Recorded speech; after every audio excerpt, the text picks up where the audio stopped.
Komando Integritas Pelopor Patriot Sejati. Perisa Kebenaran Nasional. Bersaksi dan berjaya. RKRI. Harga mati.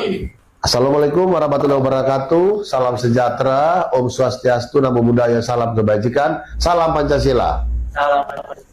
Terkait dengan KDM, Kang Deddy Mulyadi, Gubernur Jawa Barat, yang sudah buat terobosan-terobosan terkait dengan gerakan dinamika pembangunan supaya mengarah kepada tercapainya cita-cita luhur Proklamasi 17 Agustus 1945 masyarakat adil dan makmur, membuat terobosan bersama dengan Forkompimda, Forum Komunikasi Pimpinan Daerah Provinsi Jawa Barat, untuk sebuah stabilitas daerah Jawa Barat. Kang Deddy mengatakan basmi preman-preman, merasa bahwa dia mampu, hebat, jago, dan ada juga preman yang berlindung di dalam sebuah organisasi, itu yang disebut oknum ormas.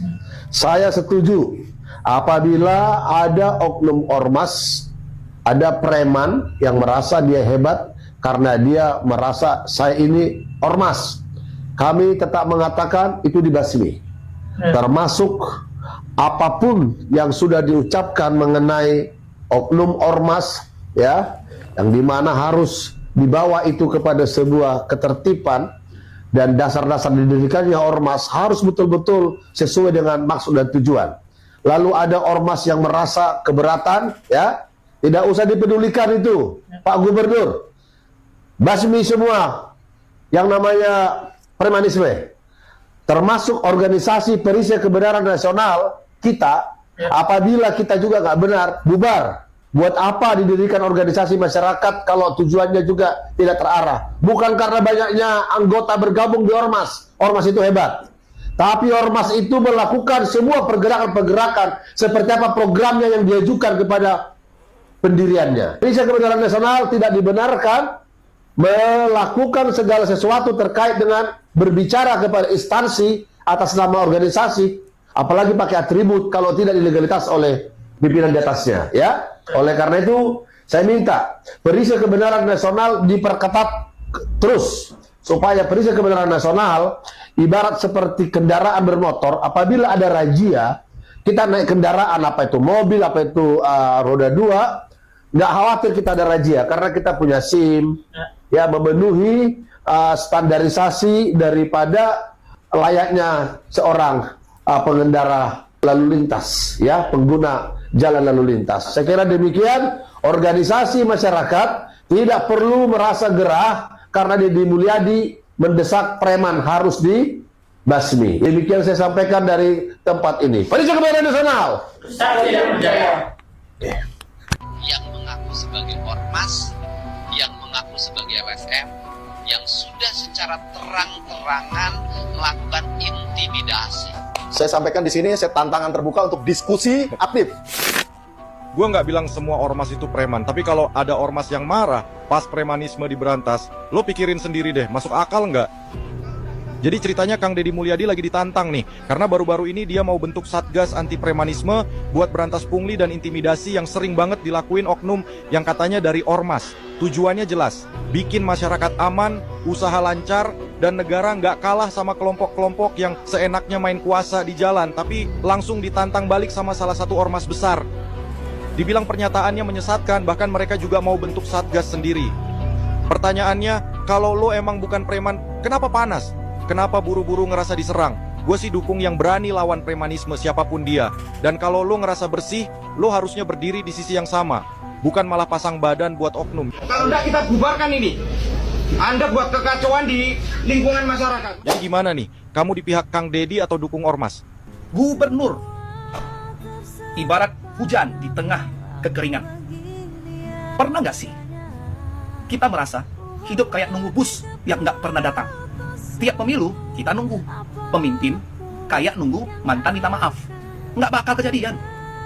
Tapi tiba-tiba datanglah satu orang, namanya Kang Deddy Mulyadi. Bukan Superman, bukan juga influencer.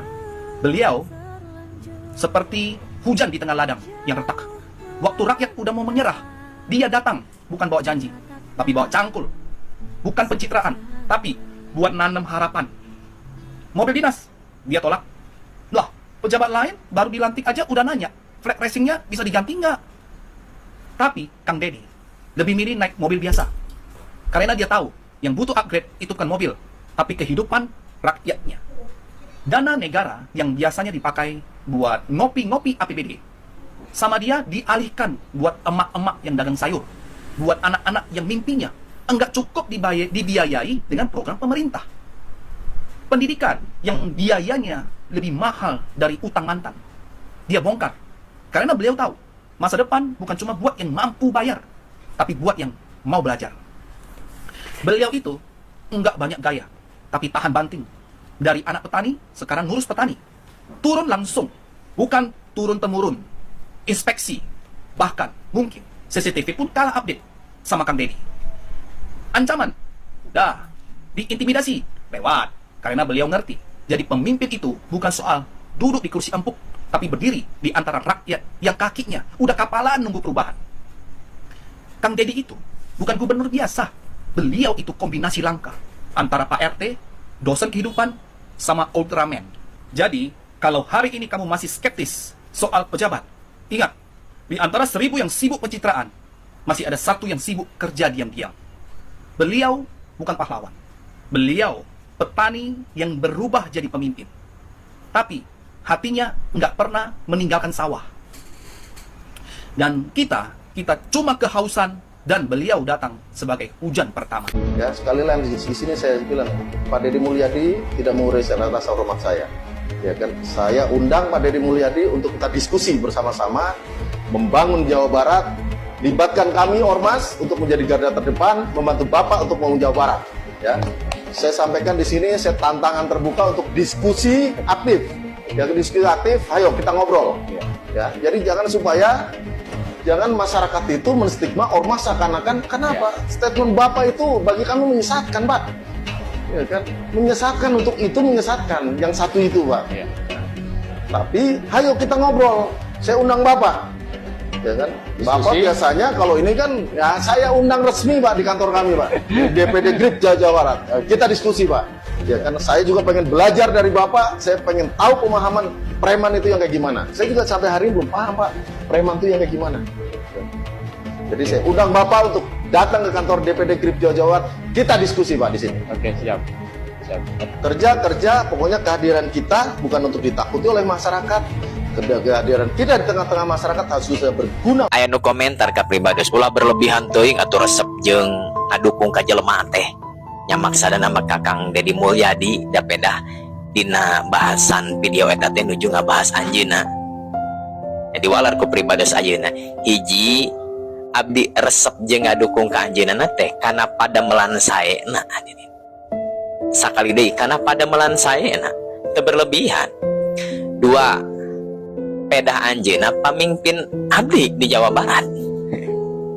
Nya otomatis wajib didukung jeung taatna ari lempeng mah. Lain di ruang lingkup kampanye ieu nyarita teh. Da lain usum pamilu ayeuna mah. Tapi ruang lingkup rahayat ka pamimpinna gitu. 3 pribados teh ngajak umaja kasadayana hayu urang nyonto kana kasayanana. Data pemimpin orang beri kalempeng orang contoh we anu saena. Urang seueurkeun amal daripada nyarita, lobahkeun aksi daripada berteori. Sakumaha anjeunna gitu. 4 upami aya pada melan aweun ti anjeunna, keun we da eta mah urusan anjeunna sorangan. Nah, riweuh kana kasalahan jeung dosa batur sedengkeun diri sorangan. Sok pariksa diri urang. Lamokot ku dosa jeung kasalahan. Nya urang silih ingetan we jeung silih doakeun. Lamun aya kasalahan di batur teh, urang doakeun minimalna. Da saiman saislam atuh. Jadi anu darurat zaman ayeuna teh anu katengali ku pribadi sih. Darurat pikir positif, darurat hate positif. Katengalina teh negatif we kitu ningali batur teh. Komentar ka batur teh. Atuh jadi katemong sangsarana, katemong bebegona, katemong bermasalahna. Ulah gampang nulis jeung komentar gorengeunaan batur anu can apal sanyana dirin. nyameh relax we ya diri teh gitu ameh relax